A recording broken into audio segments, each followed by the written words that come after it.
คือเรื่องของเรื่องนะพี่น้องเลยตอนนี้นะท่านหมอเฮานี่กลับมาพักเพิ่นและทางเฮาก็คือสีพยายามสุดความสามารถเติบแล้วพี่น้องเดี๋ยวนี้นะหนึ่งกลับมาพักเพิ่นเข้าผัดบ่กินบาดนะพี่น้องเลยแข็งแรงได้จังใดนะเงี้ยวกระบอกออกขี่กระบอกออกคันสิไปพาแพทย์หมอเพิ่นกับพาให้บ่ได้พี่น้องเพราะว่าเฮาบ่แข็งแรงละสิให้เฮ็ดจังใดบาดนี่พี่น้องในเมื่อมาพักเพิ่นให้แข็งแรงเข้าน้ำตัวเองเพิ่นบ่กินย่านแน่นย่านครับโลกของเราเดี๋ยวนี้นะและบวัดนะสิออกมาขอคิดขอความคิดเห็นจาก FC ในรอบนี้นะพี่น้องเฮากะคือสิแล่นช่วยสุดหนทางแล้วเฮาทางใดเฮาก็แล่นอยู่แล้วหั่นนะแล้วสิให้บวัดเฮ็ดแนวใดพี่น้องเรื่องของเรื่องทางใดเฮาก็แล่นเบิดแล้วในเมื่อมันตันตอนนี้ตันแล้วตันบ่อนที่ว่าผ่าตัดก็บ่ได้แล่นก็บ่ได้ไปห้องหมอนี่ก็จะสิไปเพื่อหยัง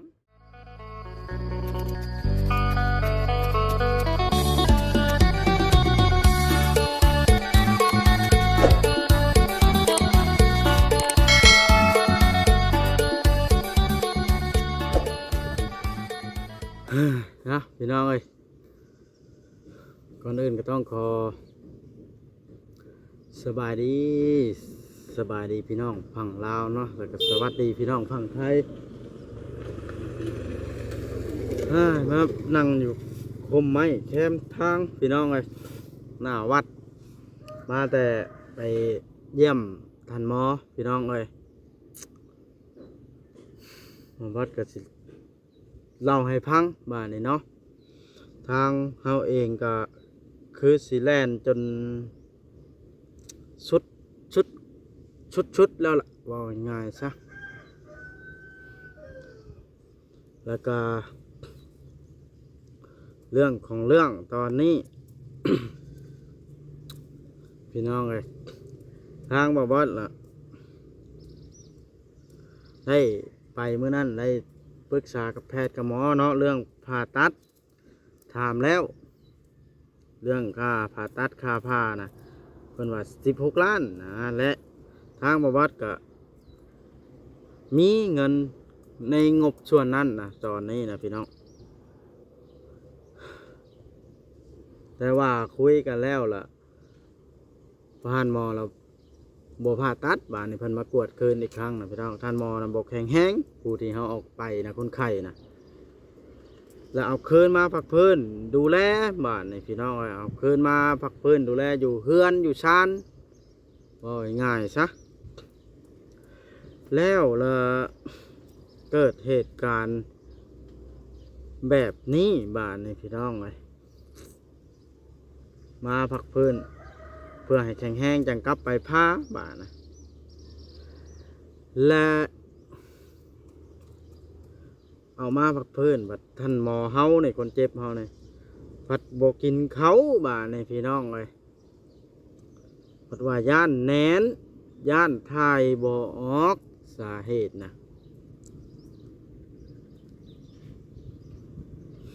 จะสิเฮ็ดจังไดอันนี้ก็ได้ย่านทายบ่ออกและทางกายของเพิ่นบาดเฮ็ดแนวใดมันจังสิมีเหือมีแห้งได้จังไดคนบ่กินหยังหานะพี่น้องและญาติพี่น้องเอาหยังให้กินก็ผัดว่าย่านครับย่านทายบ่ออกหานะพี่น้องและสิให้นอนอยู่หั่นเพื่อให้มันแข็งแห้งบ่อันนี้ก็บอสถาม FC ความคิดของ FC พี่น้อง FC ทุกท่านที่เบิ้งเนาะที่นอนอยู่หั่นเพื่อให้มันแข็งแห้งบ่ห่างกายคนคือสิเป็นไปบ่ได้ดอกบอสว่าคือสิบ่แข็งแห้ง เลยกันเฮ็ดแบบนะพี่น้องเอ้ยจ้างเอามาพักผ่อนบัดเข้าเฮาบัดบ่กล้ากินบาดนี่อยากหยังก็บ่กล้ากินอีกอย่างเหี่ยวก็เหี่ยวบ่ออกบาดนี่ถอดมามื้อนั้นเพิ่นก็บ่ได้โทรหาบ่บอสดอกบ่บอสก็ยากใส่ซองมือซ้อนกินนี่นะบ่บอสน่ะติดงานดองหลานทั้งอีพ่อมือทำอิฐนะหลานของอีพ่อบ่บอสนี่แหล้วก็ได้ไปเสิร์ฟอาหารไปดูแลในงานนั่นแล้วก็เลยบ่ได้มาแล้วมื้อที่สองบาดหลานทางอีแม่เอาผัวก็ได้ไปเสิร์ฟอาหารไปดูแลในงานแล้วอันนี้ก็ได้ก็เลยบ่ได้มาหาเพิ่นว่าให้ทางญาติๆเพิ่นน่ะดูแลอยู่ทางนี้แล้วมาจากที่เฮาเข้าไปหาเพิ่นบาดในเข้าไปเบิ่งไปถามอาการพัดว่าบ่กินข้าวพี่น้องแล้วก็บ่มีผู้โสมย่างอีกนะพี่น้องทางว่าวัดเนี่ยเงินส่วนนั้นเสียมาดูแลใช้จ่ายทุกสิ่งทุกอย่างสามฮอดมือผ้าเด้ได้สิมีเงินผ้าหนะดูแลเฮาก็ว่าเฮาชุดๆแล้วเดี๋ยวนี้นะเฮาเมื่อยแห้งละตัวเฮาเองนี่เมื่อยจนบ่มีหน้าไปยิ้มน้ำหมูน้ำคูในบ้านในเมืองละพี่น้องเลยในเมื่อมันเป็นแบบนี้แหละอยากขอความคิดเห็นจาก FC พี่น้องที่เบิ้งสิเฮ็ดอย่างไรต่อไปนะหรือว่าแล้วแต่เวรแต่กรรมมันจะเกิดดูแลซ้ำที่เฮาดูแลได้เนาะตามที่บอสคิดเด้อนี่เนาะส่วนที่เฮาอีตนที่สุดแหละคือญาติพี่น้องท่านหมอเองเพิ่นนั่นแหละผู้ที่เพิ่นเบิ่งแยงนะพี่น้องดูแลล่ะคือเห็นนั่นละอันท่านหมอของเฮาก็ได้บ่ได้ใจแล้วล่ะเราให้ญาติพี่น้องนะให้ญาติพี่น้องของเราเองนะและมันเป็นเรื่องราวแล้วมันเป็นแบบนี้นะแล้วกระเจ้าเราบ่อยากมาใกล้บ่อยากมาวนนะว่าง่ายๆซะเดี๋ยวนี้นะเห็นยังก็ให้เป็นซะแล้วเรือแต่เอื้อยผู้อยู่ครับผุนเจ้าของเฮือละนี่บ่ได้สิซื้ออันนั้นนะจะได้อยู่พังเราอันนั้นอยู่แล้วไปเช็ดจังไดบ้านนี่ถ้าเกิดเป็นแบบนี้เนาะพี่น้องให้คล้องถ้าได้ผ้าน่ะคือสิบ่ได้ผ้าดอกพี่น้องเอ้ยตามที่ว่าวัดได้สังเกตหรือว่าเบิ่งจากความเป็นจริงอันนี้ก็ได้ตอนหายใจแน่จังสิเว้าพี่น้องเอ้ยคือสิเบิดบุญของท่านหมอแล้วล่ะพี่น้องเอ้ยถ้าเป็นแบบนี้เป็นอย่างจังว่าแนวนั้นเพราะว่ามาพักพื้นให้แข็งแห้งบัดเข่ากับโบกินเงี่ยวกับโบสะดวกนะพี่น้องย่างกับโบมีผูกผ้าเอาย่างแล้วเอาเงินให้เพิ่นไปตัดไม้จังไพให้มานี่รวมหั่นนะกินนี่มื้อนั้นก็เอาให้ไปแล้วดอกแต่ว่าก็ยังโมได้ก็ยาเพิ่นพี่น้องเอ้ยเพิ่นให้อยู่เฮือนเนี่ยยังฮิปโฮแล้วอันท่านหมอนะคนแบบให้หมู่แบบนั้นเนาะก็ยาเพิ่นพี่น้องเอ้ยเพิ่นดูแลว่าง่ายคนเพิ่นถิ่มแล้วแต่ทำอิฐนะญาติพี่น้องเพิ่นว่าถิ่มปุ๊บเฮ็ดอะไรก็เฮ็ดถิ่มเฮาในเฮายังชุดความคิดแล้วกันเพิ่นบ่เบิ่งนำเนาะพี่น้องมันบ่จักได้เฮ็ดเลยโรคเจ็บเกี่ยวกับรถกระแทกรถลงรถหยังบัดกวดหาบ่เห็นละโรคแทรกซ้อนบัดหลายบาดนี่เลยค่าอยู่นี่สิให้เฮาดูแลไปตลอดชีวิตคันสมมติว่าพิการเลยแห่งเต็กพี่น้องจะเช็ดจะได้ตนญาติพี่น้องเพิ่นโยโมแม่นว่าแซงหรอกแซงอันท่านหมอเฮานี่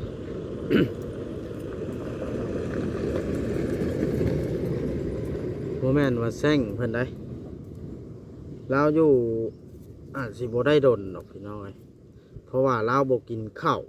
และก็ห่างกายก็ผอมลงคู่มือพี่น้องเพราะว่าโรคประจำตัวตัวนั้นน่ะมันแก้ไขบ่ได้เด้โรคนิ่วที่เหี่ยวบ่ออกมาไขหลังนะคันสิไปผ่าออกก็ห่างกายของเราน่ะมันบ่แข็งแรงพี่น้องเอ้ยแล้วมันแก้บ่ไขตัวนี้ล่ะบ่ได้เดี๋ยวนี้ข้อนี้แหละ แก้ไขข้อนี้บ่ได้แล้วมันเฮ็ดตันทางเบิดกูทางที่แก้ไขที่ช่วยเหลือเราเด้อนี่เฮากับพยายามสุดขีดแหละพี่น้องเอ้ยแล่นใต้แล่นเหนือเจิดชายเจิดขวาอยู่แต่ละมือแล่นเรื่องนะจนบ่มีฮอดเวลาพักว่างน้อยหนึ่งเฮาบัดติดงานกระดองอันนี้เพราะเวียกเฮาแล้วเฮาก็มาเลยอย่างเช่นมานี่ล่ะออกจากเพิ่น กินนี่แหละบอบอสจังได้มานั่งเว้าคลิปเว้าลมนำFCอยู่ในห่มไม้หน้าวัดบันเดือนี่ฮันเด็ประตูวัดก็ได้พี่น้องเลยมาผู้เดียวแล้ว FC เด้อผู้ที่เบิ่งมีความคิดเห็นว่าจังไดพี่น้องเลยเม่นมาบอกบอบอสแน่บอบอสก็ยังบ่มีเวลาตอบคอมเมนต์อยู่พี่น้องเลยเมื่อยแต่ก็อ่านอยู่แต่เลื่อนอ่านอยู่แต่ก็ยังบ่ได้ตอบเหนื่อยแหงงานดองเด้แล่นเอาท่านหมอไปห้องหมอมื้อนั้นก็2-3มื้อพุ่นเนาะแล้วก็มาต่องานดองเลยยังเมื่อยเพลียบาดนี้บ่ได้ลงคลิป2มื้อบ่ได้ลงอัปเดตให้ FC เบิ่งก็ได้ FC มีความคิดเห็นว่าจังไดจ้ะพี่น้องบอบอสนี่ควรเฮ็ดจังไดต่อไปจะตามที่บอบอสได้คิดนี่บอบอสนี่สุดล่ะบอบอสนี่สิดูแลเท่าที่ดูแลได้เป็นหยังก็ให้เป็นบ่านี่มันบ่จากแนวเฮ็ดแล้วเด้เพราะว่าท่านหมอเฮานี่เว้าตันทางเฮาเบิดกูทางล่ะเป็นหยังจังว่าตันเบิดกูทางโยสิ่งที่เฮาเตรียมพยายามปิ้นปัวนี่คืออยากพากับพาบ่ได้อยากดูแลเอาข้าวให้กินเพื่อให้แข็งแรงก็กินบ่ได้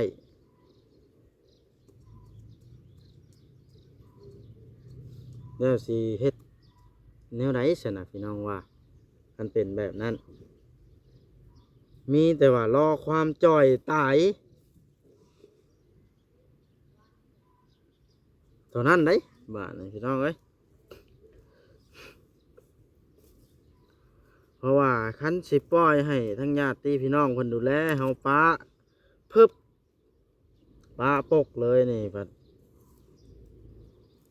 เฮ็ดบ่ได้พี่น้องอันนั้นก็ได้ว่าบ้านเมืองหรือว่ากฎหมายที่โทษเฮาว่าเป็นย้อนเฮาแบบนี้นะเพราะว่าเรื่องมันก็เฮาพาเพิ่นล้มนะแท้จริงแล้วเรื่องนี้เฮาก็บ่ทันเคยปะเคยไล่จักเทื่อไดพี่น้องเอ้ยตั้งแต่มึงรถล้มมานี่เฮาก็ดูแลสุดความสามารถเฮาล่ะ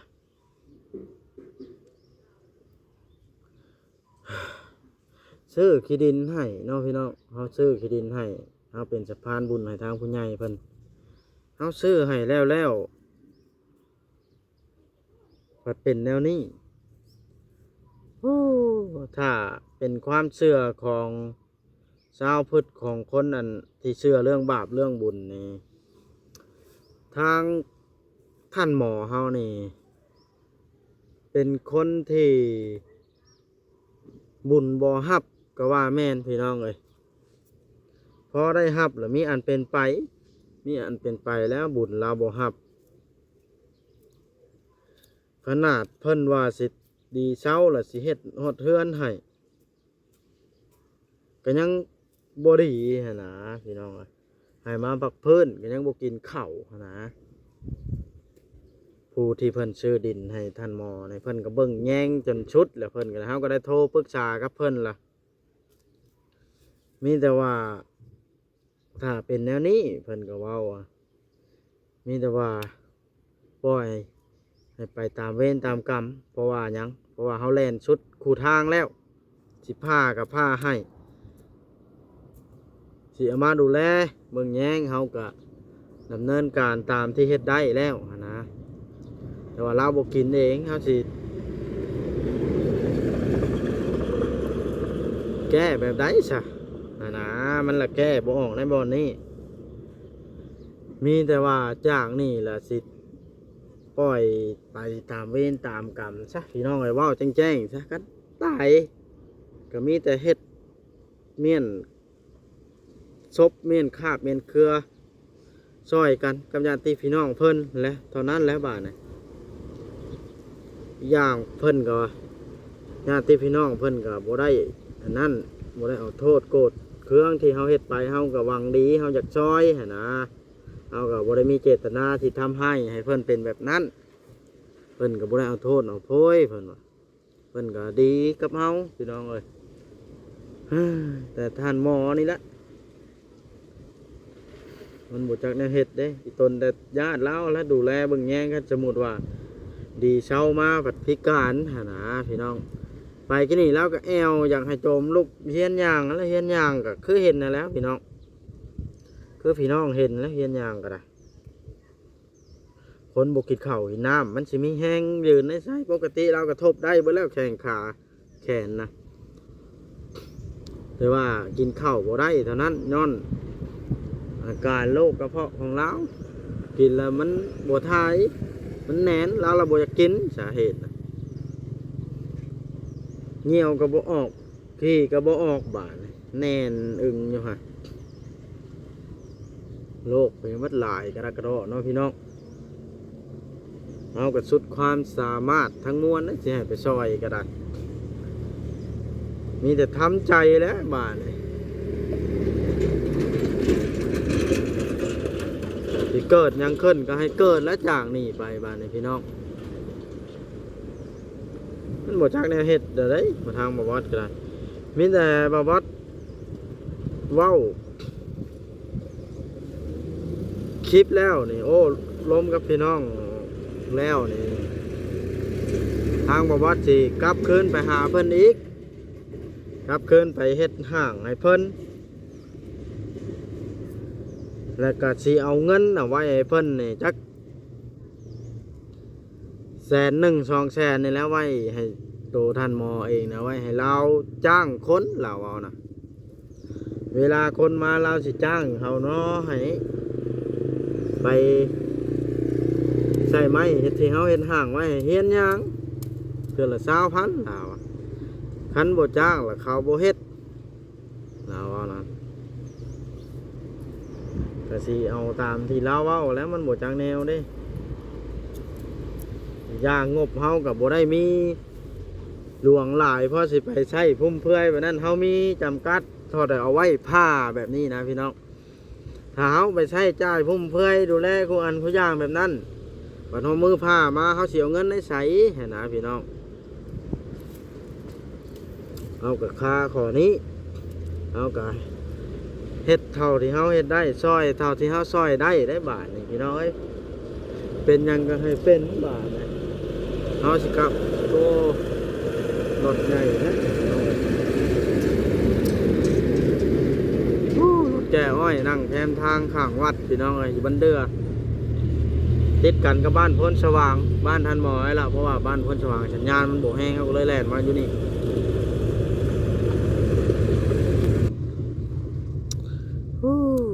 เนาะไงพี่น้องรถแล่นผ่าน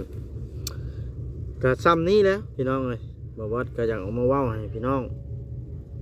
ได้รับรู้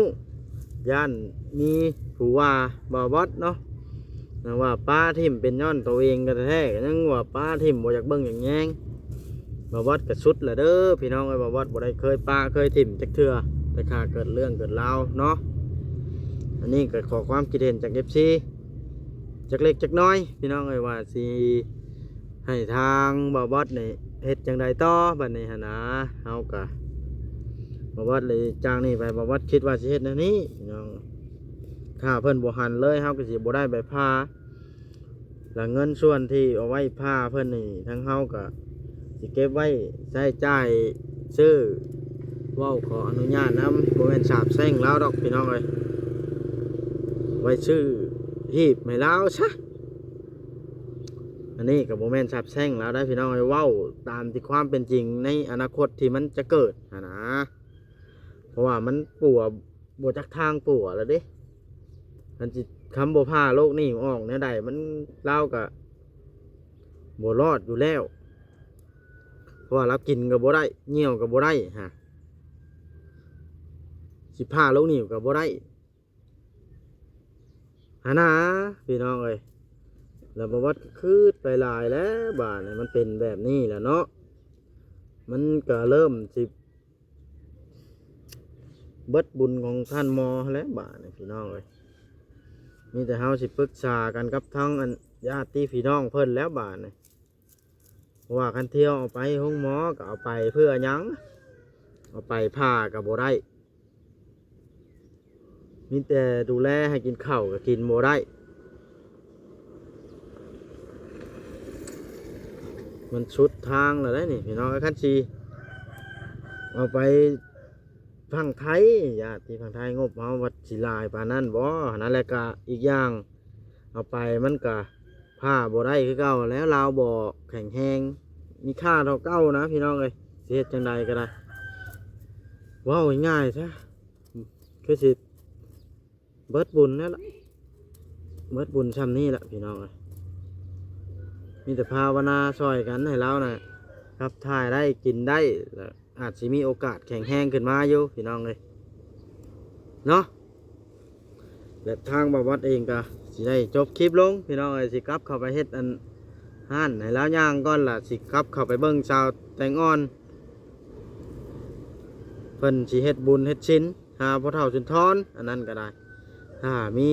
ท่านใด FC อยากโมบุญกองบุญน้ำพ่อเฒ่าสุนทรก็เฮาก็ยินดีเด้อพี่น้องเนาะเฮาก็ว่าเฮามาเยี่ยมท่านหมอคู่มืออยู่แล้วเฮาก็สิได้โมบุญน้ำเพิ่นอยู่แล้วเรื่องพ่อเฒ่าสุนทรก็ได้จักเล็กจักน้อยเฮาบ่ได้เฮ็ดกองบุญก็สิโมน้ำเพิ่นเฮาก็ได้พี่น้องโมเข้าน้ำเพิ่นแล้วเฮาก็ในฐานะคนมาหักแพงกับพ่อเฒ่าสุนทรลูกหลานของเพิ่นว่าง่ายๆซะพ่อเฒ่าสุนทรตายเฮาลืมเพิ่นเฮาหักแพงผูกพันเพิ่นเฮาจนให้น้ำให้พี่น้องเอ้ยเว้าความชั่วของตัวเองให้พังซะเนาะโอเคเด้อพี่น้องคลิปนี้ก็สิขอจบคลิปลงซ้ำนี้ละอยู่ดีมีแฮงเด้อ FC เบิดทุกท่าน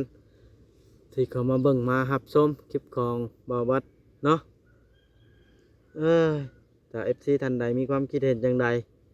ก็คอมเมนต์หรือว่าทักแชทลิ้นลมนั้นได้พี่น้องเอ้ยบ่าววัดยินดีรับฟังแล้วก็ยินดีอ่านคอมเมนต์พี่น้องเอ้ยหรือว่าคลิปนี้อันใดบ่เหมาะสมควรหรือว่าผิดพลาดบ่ม่วนนวลหูก็กราบขอโทษขออภัยน้ำหลายๆพี่น้องเอ้ยเนาะแนะนำบ่าววัดแน่พี่น้องเอ้ยแนวใดมันจบมันงามก็ได้พี่น้องเฮาก็เว้าตามที่เฮาคิดจากใจแหละก็จากความรู้สึกล้วนๆพี่น้องเอ้ยให้ฟังโอเคพี่น้องเอ้ยบ๊ายบายเด้อคลิปหน้าจะพบพ่อกันไหมสิกลับเข้าไปพุ่นละบาทสิไปเบิ่งน้องไม้ขึ้นเฮือนแน่น้องไม้คือได้ข่าวว่าขึ้นเฮือนมานี่นะ